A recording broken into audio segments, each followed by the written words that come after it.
Pinag-iingat ang mga residenteng nakatira sa mabababang lugar o di kaya ay malapit sa ilog sa ilang bahagi ng Bulacan.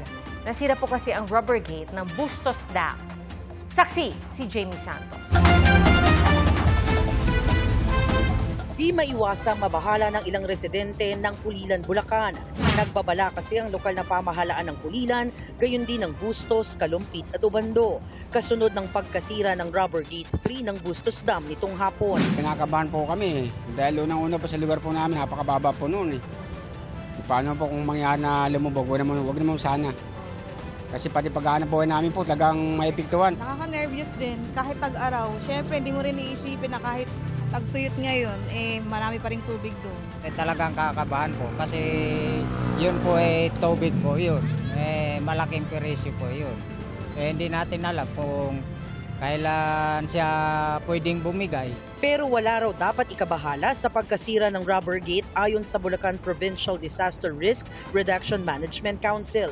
Ayon sa Bulacan PDRRMO, ang nasirang bahagi ng rubber gate ay may lapad lamang ng humigit kumulang 5 metro. Sa kasalukuyan, mababa raw ang level ng tubig sa Angat River kaya't hindi ito inaasahang magdudulot ng pagbaha.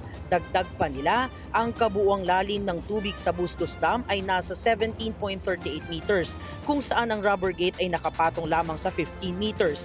Ibig sabihin, ang lumalabas na tubig ay kaunti lamang. Nilinaw rin ng ahensya na walang naging pag-ulan sa mga nakaraang araw, kaya't wala ring karagdagang pressure o volume ng tubig na posibleng magpalala ng sitwasyon.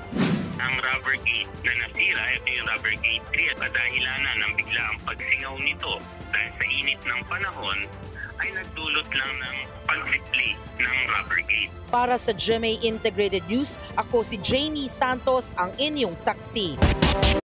Mga kapuso, maging una sa saksi.